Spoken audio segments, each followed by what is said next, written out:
The autumn of 1883 had been particularly harsh on the frontier town of Cedar Ridge, Wyoming Territory, but nothing compared to the moral drought that had settled over the community like dust on everything decent. Sheriff Wade Brennan sat hunched over his desk in the cramped jailhouse, staring at a collection of gambling IOUs that represented his financial ruin. 42 years old and graying at the temples, Brennan had once been a respectable lawman. But 5 years of poker games at Big Mike's Saloon had eaten away at his integrity like rust on iron. The papers scattered before him represented debts to men who didn't take kindly to waiting, men who would make examples of those who couldn't pay. The jailhouse door creaked open, and Deputy Tom Morrison stepped inside, shaking rainwater from his hat. At 25, Morrison still believed in the law, still thought his badge meant something beyond the weight of a metal pin to his chest. "Sheriff," Morrison said, settling into the chair across from Brennan's desk. "Got word from the Territorial Marshal's office. They're sending someone to audit our books next month." Brennan's stomach dropped. The audit would reveal everything. The missing prisoner fees, the unpaid fines that had disappeared into his gambling habit, the town funds he'd borrowed, with every intention of paying back before anyone noticed. "How much time do we have?" Brennan asked, his voice hoarse. "For weeks, maybe 5 if the weather delays them. For weeks to find $800, more money than Brennan could legitimately earn in 2 years on a sheriff's salary." He thought of Big Mike's enforcers, men who broke bones as easily as they shuffled cards. He thought of the territorial prison, where corrupt lawmen faced particular forms of justice for fellow inmates. "Sheriff," Morrison's voice broke through his spiraling thoughts. "You all right? You look like you've seen a ghost." Brennan forced a smile. "Just tired, Tom. Long day." After Morrison left for his evening rounds, Brennan walked to the window overlooking Main Street. The town was settling into its nightly routine. Shopkeepers closing up, families gathering for supper, decent folks living decent lives while he plotted his survival. His gaze fell on the small boarding house across the street, where warm light glowed in an upstairs window. That's where she lived, Ellen Morrison, no relation to his deputy despite the shared name. A young woman of 22 who had arrived in Cedar Ridge 3 months ago, heavily pregnant and clearly destitute. Ellen had sought shelter in their community after her husband died in a mining accident near Cheyenne. With no family and no means of support, she'd been surviving on the charity of local churches and the kindness of women who remembered what it meant to need help. Brennan had initially felt pity for her situation. But tonight, staring at his debts and facing ruin, a different kind of thought crept into his mind, a thought that would have horrified him just a year ago. In the harsh realities of frontier law, there were precedents for selling indenture contracts to cover debts. It was rare, usually reserved for prisoners who couldn't pay fines, but the legal framework existed. A desperate man might argue that providing for a destitute woman and her child constituted a debt to the community that could be transferred. Brennan shook his head, trying to dispel the ugly idea, but it wouldn't leave him alone. As the night grew darker and his desperation deeper, the thought took root and began to grow. The next morning brought news that solidified his terrible resolve. Big Mike's man, a scarred brute named Jack Torino, visited the jailhouse with a simple message: pay up by Friday or face the consequences. "Boss don't like waiting," Torino said, his hand resting meaningfully on the knife at his belt. "Says you've had enough chances." After Torino left, Brennan sat in the gathering autumn chill, knowing he had reached the point where desperation trumped decency. He thought of Ellen Morrison, alone and vulnerable, with nowhere to turn and no one powerful enough to protect her. By noon, Sheriff Wade Brennan had made a decision that would define him as either a survivor or a monster. He pulled out a fresh sheet of paper and began drafting a legal notice that would shock Cedar Ridge to its core. The notice would announce a public auction to recover community debts, and Ellen Morrison would be the primary asset for sale. Ellen Morrison sat by her small window, one hand resting on her swollen belly as she watched the town come alive with its morning bustle. At 8 months pregnant, even simple movements had become laborious, but she found comfort in observing the routine life of Cedar Ridge. Children walking to school, merchants opening their shops, the steady rhythm of a community at work. A sharp knock on her door interrupted her peaceful moment. Ellen moved carefully to answer it, expecting perhaps Mrs. Fletcher from downstairs with another bowl of soup or kind word of encouragement. Instead, she found Sheriff Brennan standing in the hallway, his hat in his hands, and an expression she couldn't quite read on his weathered face. "Morning, Miss Morrison," he said, using the courtesy title she'd adopted to avoid uncomfortable questions about her marital status. "Might I have a word?" Ellen stepped aside to let him enter her modest room. The space was small but meticulously clean. A single bed, a washstand, a wooden chair by the window, and her few possessions neatly arranged on a shelf. "What can I do for you, Sheriff?" Ellen asked, settling carefully into the chair while Brennan remained standing. Brennan fidgeted with his hat, clearly struggling with what he'd come to say. "Ellen, Miss Morrison, you know the town's been generous in providing for your needs these past months." "Everyone's been very kind," Ellen replied, wondering where this conversation was heading. "I'm grateful for every kindness." "Well, the thing is," Brennan continued, his voice taking on an official tone, "the town council's been discussing your situation. With winter coming in your condition, they're concerned about the ongoing burden to community resources." Ellen's hand instinctively moved to protect her unborn child. "I understand their concern, Sheriff. I've been trying to find work, but no one's going to hire a woman so far along," Brennan finished. "That's the problem, you see. The town's invested considerable resources in your care, and there's no clear way for you to repay that debt." The word debt hung in the air like a threat. Ellen felt her heart begin to race, though she tried to keep her voice calm. "Are you saying I owe the town money, Sheriff?" "I'm saying the territorial law allows for recovery of community debts through various means," Brennan replied, his words carefully chosen. "There's going to be an auction this Friday. Public notice goes up today." Ellen stared at him, not comprehending. An auction of what? Brennan couldn't meet her eyes. "Your contract of service. Someone will take responsibility for your debts in exchange for your labor." The room seemed to spin around Ellen as the full horror of his words sank in. "You're selling me? Like property?" "It's a labor contract," Brennan said quickly. "Completely legal. The buyer would provide for your needs, and the child's in exchange for household service." "It's not. It's temporary, just until you can establish yourself." Ellen struggled to her feet, her face pale with shock and fury. "Sheriff Brennan, you can't be serious. I'm a free woman, not a slave to be sold." "The law says otherwise when community debts are involved," Brennan replied, though his voice lacked conviction. "I'm sorry, Ellen. The decision's been made." After Brennan left, Ellen sank back in her chair, trembling with disbelief and terror. She thought of her late husband Thomas, who had died believing his wife and child would be safe in America's free territories. She thought of the baby growing inside her, innocent of the world's cruelties but about to be born into bondage. By afternoon, the entire town was buzzing with news of the auction. The official notice had been posted outside the general store, and crowds gathered to read it with mixtures of shock, outrage, and morbid curiosity. "It ain't right," muttered Sam Fletcher, the boarding house owner. "Whatever debts that girl might owe, this ain't the way to handle it." "Law's the law," replied Harold Bates, the bank manager. "Can't have folks living off community charity without some form of accountability." Mrs. Catherine Wells, the preacher's wife, pushed through the crowd to read the notice herself. Her face went white as she took in the legal language that reduced Ellen Morrison to an asset to be sold. "This is an abomination," she declared loudly. "No Christian community should allow such a thing." "Then maybe you should bid on her contract yourself," sneered Pete Kowalski, a rancher known for his cruel treatment of his own workers. "Though I reckon I might have better use for a young woman than you would."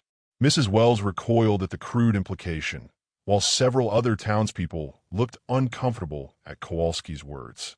But no one challenged him directly. Few wanted to cross a man with Kowalski's reputation for violence. Deputy Tom Morrison read the notice 3 times before the full reality hit him. He found Sheriff Brennan in the jailhouse, pacing behind his desk like a caged animal. "Wade," Morrison said, using his superior's first name for the first time in years. Tell me this is some kind of mistake. Brennan looked up, his eyes bloodshot from lack of sleep. No mistake, Tom. It's all legal and proper. Legal maybe, but it sure as hell isn't proper. Morrison's voice cracked with emotion. That's a pregnant woman you're putting on the block, not a head of cattle. You think I don't know that? Brennan snapped. You think I feel good about any of this? But sometimes a man has to make hard choices to survive. Morrison stared at his boss, seeing clearly for the first time the moral rot that had been eating away at the man he'd once respected. What hard choice, Wade? What's really driving this? But Brennan turned away, unable to confess his gambling debts to the one person whose opinion still mattered to him. The auction's Friday at noon, Tom. I'll need you there to keep order. As Morrison left the jailhouse, he passed Ellen Morrison on the street. She was walking slowly toward the church, one hand supporting her back, her face set with grim determination. In that moment, Morrison made his own hard choice. He might not be able to stop the auction, but he could make sure word spread beyond Cedar Ridge. Sometimes justice came from unexpected places, and sometimes all it took was one person willing to ride toward trouble instead of away from it. By evening, riders were heading out in 4 directions, carrying news of Sheriff Brennan's auction to neighboring towns and ranches. What they would bring back to Cedar Ridge remained to be seen. Friday morning dawned gray and cold, with a kind of bitter wind that cut through even the heaviest coat. Ellen Morrison had spent the night in prayer and sleepless worry, her baby moving restlessly as if sensing her distress. Mrs. Wells had offered to let Ellen stay in the church, but both women knew there was nowhere to hide from a sheriff's legal reach. By 11 o'clock, a crowd had gathered in the town square near the wooden platform typically used for public announcements. Word of the auction had spread throughout the territory, drawing spectators from neighboring settlements, some horrified, others eager to witness what many believed would be a shameful first in Wyoming Territory history. Sheriff Brennan stood on the platform, a leather satchel containing his legal documents at his feet. He avoided eye contact with the crowd, focusing instead on his pocket watch as noon approached. Deputy Morrison stood at the platform's edge, his hand resting on his gun and his face grim with distaste for his assigned duties. Ellen emerged from the boarding house precisely at noon, escorted by Mrs. Wells and 2 other church women who had insisted on providing what dignity they could to the proceedings. Ellen had dressed in her one good dress, a simple brown wool garment that Thomas had bought her for their wedding, and held her head high despite the curious stares of the crowd. "Step forward, Miss Morrison," Brennan called out, his voice carrying clearly across the square. Ellen approached the platform slowly, each step requiring effort and courage. As she climbed the wooden steps, someone in the crowd called out, "This ain't right, Sheriff." But the voice was quickly silenced by the hostile glares of those eager to see the spectacle proceed. Brennan cleared his throat and began reading from his prepared document. "By the authority invested in me by the territorial government, I hereby offer for public auction the service contract of Ellen Morrison, age 22, for the purpose of recovering community debts totaling $147.32. Pete Kowalski pushed to the front of the crowd, his eyes fixed on Ellen with predatory interest. "What kind of service contract are we talking about, Sheriff?" "General household duties," Brennan replied quickly, though his words carried no conviction. "Cooking, cleaning, childcare when a baby arrives." "I'll bid $50, Kowalski announced, his voice carrying implications that made Ellen's skin crawl. A murmur ran through the crowd, some shocked at the low bid, others outraged that any bid had been made at all. Mrs. Wells stepped forward as if to object, but Deputy Morrison gently took her arm. "Any other bids?" Brennan asked, though his tone suggested he wanted this finished as quickly as possible. That's when they heard the sound of approaching hoofbeats, a steady rhythm that grew louder as the crowd turned to look down Main Street. A lone rider was approaching at an easy pace, sitting tall in his saddle despite the obvious weariness of both horse and man. The stranger was a man in his mid-30s, with dark hair and a full beard showing the first touches of gray. His clothes were well-made but travel-worn, and his eyes, a startling blue that seemed to take in everything, held the kind of quiet authority that came from hard experience rather than official position. More telling than his appearance was the way he carried himself. This was a man accustomed to command, someone who had faced danger and made life-and-death decisions in circumstances most people never encountered. The rider stopped his horse at the edge of the crowd and dismounted with fluid grace. He said nothing, but his presence seemed to fill the square with tension. People instinctively stepped aside as he walked through the crowd toward the platform. $60 came another bid from the crowd, a merchant named Stevens who ran the dry goods store.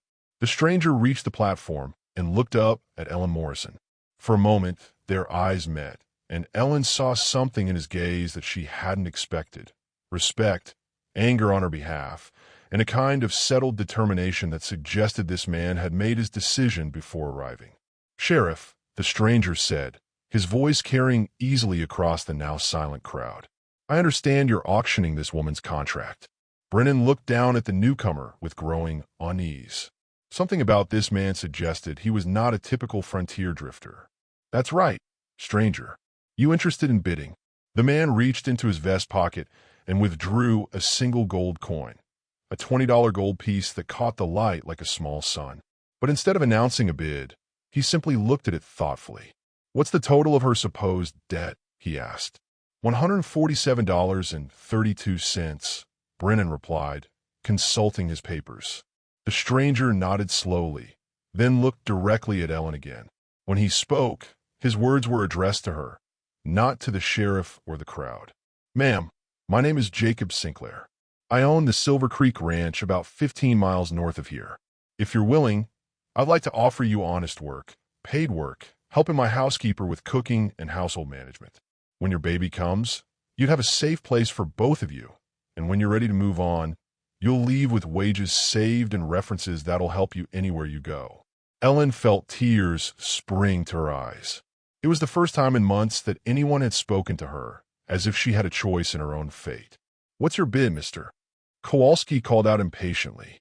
Sinclair turned to face the crowd, and when he spoke, his voice carried the kind of authority that made everyone listen. "I'm not bidding on her," he said firmly. "I'm buying her freedom." With that, he stepped forward and placed not one but 3 gold coins in Sheriff Brennan's stun hand. $60 should more than cover her debt and any administrative fees. The woman and her child are free to choose their own path. The crowd erupted in surprised murmurs, while Brennan stared at the coins in his palm, enough to pay off a significant portion of his gambling debts, more than he had dared hope for from the auction. Sinclair turned back to Ellen, his hat in his hands. "The choice is yours, ma'am. You can come with me to the ranch, or you can take these coins and go wherever you think best. Either way, you're nobody's property but your own." Ellen looked at this stranger who had ridden into her nightmare like an answer to prayer. She thought of her baby, of the cold winter ahead, of the uncertain future that lay before them both. "Mr. Sinclair," she said, her voice steady despite her tears, "I accept your offer of employment." "With gratitude." As Ellen stepped down from the platform, aided by Sinclair's offered hand, the crowd began to disperse. Some left in disgust at what they had witnessed, others in disappointment that the spectacle had ended so abruptly. But everyone in Cedar Ridge that day had witnessed something unprecedented, a moment when simple human decency had triumphed over legal cruelty, when one person's courage had changed the course of events that seemed fixed in stone.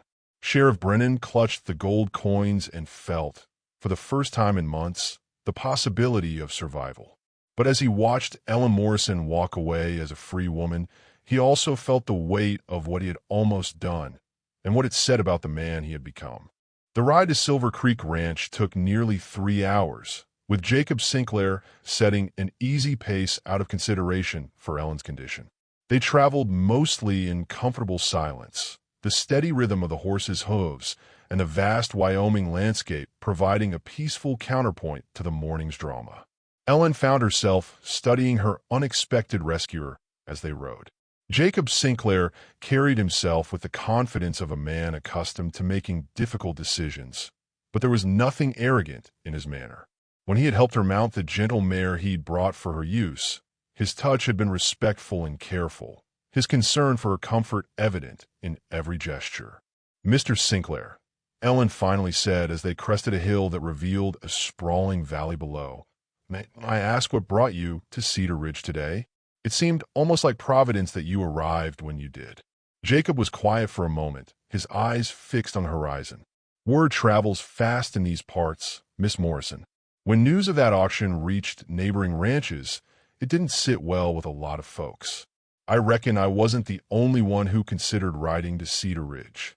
But you were the one who came. Sometimes a man has to do what's right, regardless of whether it's convenient or profitable." Ellen heard something in his tone that suggested personal experience with such choices. "You sound like someone who's faced similar decisions before." Jacob's expression grew distant. "I was a cavalry officer for 12 years. Saw enough injustice in my time to know it when I see it. After I left the Army, I swore I'd never again stand by and watch powerful men abuse those who couldn't defend themselves." As they descended into the valley, Ellen got her first clear view of Silver Creek Ranch. The main house was a substantial two-story structure built of local stone and timber, with smoke rising from multiple chimneys and the warm glow of windows promising comfort within. Outbuildings dotted the landscape: a barn, bunkhouse, blacksmith shop, and corrals where horses moved lazily in the afternoon sun. "It's beautiful," Ellen said, genuinely moved by the sight of such an obviously well-tended home. "My wife designed most of it," Jacob replied quietly. She had strong opinions about how a ranch house should look and function. Ellen noticed the past tense and felt a stab of sympathy. "She passed away 3 years ago. Influenza." Jacob's voice carried old pain that had been lived with but not forgotten. "That's part of why I need help with the household. My housekeeper, Mrs. Rodriguez, does her best, but the place is too big for one person to manage alone." As they approached the main house, the front door opened and a small, energetic woman in her 50s emerged, wiping her hands on her apron. Her graying hair was pulled back in a practical bun, and her dark eyes sparkled with intelligence and warmth. "Maria Rodriguez," Jacob called out as they dismounted. "I'd like you to meet Ellen Morrison, our new assistant housekeeper." Mrs. Rodriguez hurried forward, her face lighting up with genuine pleasure. "Miss Morrison, welcome to Silver Creek. And look at you, dear. When is your baby expected?" "Within the month, I believe," Ellen replied, grateful for the woman's immediate acceptance and kindness. "Perfect timing," Mrs. Rodriguez declared. "I've been wanting help preparing the nursery in the East Wing. Mr. Sinclair had it ready for." She paused, glancing at Jacob with sudden concern. "It's all right, Maria," Jacob said gently. "Ellen should know about Margaret. My wife was expecting our first child when she became ill. We lost them both." Ellen felt her heart break for this man who had suffered such devastating loss, yet still opened his home to help a stranger. "I'm so sorry, Mr. Sinclair." "Thank you," Jacob replied simply. "But Maria is right. The nursery is ready, and it should be used for its intended purpose. Would you like to see your quarters?" The room Jacob showed Ellen to was larger and more comfortable than any place she had lived since leaving her childhood home. A large window looked out over the valley. Comfortable furniture filled the space, and a connecting door led to the prepared nursery that brought tears to Ellen's eyes. The nursery was perfect: a hand-carved cradle, soft blankets in cheerful colors, and everything a new mother could need thoughtfully arranged and waiting. Ellen could see Margaret Sinclair's loving touch in every detail, and she felt honored to be entrusted with this sacred space. "The arrangement is simple," Jacob explained as they returned to the main room. "You'll help Maria with meal preparation, household management, and general organization. When the baby comes, you'll have as much time as you need to recover and adjust to motherhood. Your wages will be $30 a month plus room and board, and you're free to leave whenever you choose." Ellen stared at him in amazement. $30 a month? Mr. Sinclair, that's more than generous. Most domestic help earns a fraction of that. Most domestic help isn't helping to run a ranch this size, Jacob replied practically. Besides, a woman should be able to support herself and her child with dignity. That requires fair wages.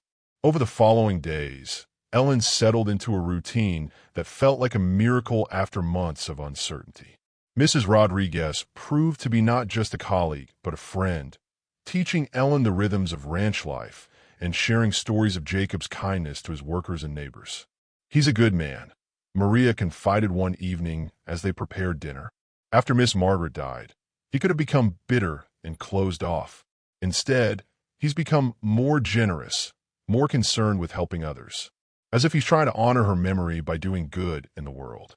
Ellen learned that Jacob employed nearly 20 men year-round, provided housing for families, and had a reputation throughout the territory for fair dealing and honest wages. His ranch prospered not through exploitation, but through the loyalty and hard work of people who knew they were valued. 2 weeks after her arrival, Ellen went into labor during a November snowstorm. Mrs. Rodriguez served as midwife with calm competence, while Jacob waited anxiously in the kitchen, pacing and drinking coffee until Maria finally emerged with news of a healthy baby boy. "He's perfect," Maria announced with a broad smile. 10 fingers, 10 toes, and lungs that work just fine. When Jacob was invited to meet the newest resident of Silver Creek Ranch, Ellen saw tears in his eyes as he looked down at the tiny bundle in her arms. "He's beautiful, Ellen," Jacob said softly. "What will you name him?" Ellen had thought about this moment for months, but looking at this man who had given her and her child such an extraordinary gift, the answer was suddenly clear. "Thomas Jacob Morrison," she replied. "Thomas for his father, and Jacob for the man who gave us both a chance at life." Jacob's composure finally broke, and he had to step away to compose himself. When he returned, he was carrying a small wooden toy horse that he placed gently in the cradle. "I carved this for—" He paused, then continued with quiet strength. "I carved this for a baby who didn't get to use it. I'd be honored if Thomas would have it." As winter settled over Silver Creek Ranch, Ellen found herself part of a family she had never expected. Jacob proved to be a devoted honorary uncle to Thomas, often holding the baby in the evenings while Ellen and Maria worked on household tasks. The other ranch hands treated Ellen with respectful courtesy, and several of their wives became close friends. By Christmas, Ellen realized she had found something precious, not just security for herself and her son, but a place where they truly belonged. And though she and Jacob maintained proper boundaries, she couldn't help but notice the way he smiled when he held Thomas, or the gentle way he always ensured her comfort and well-being.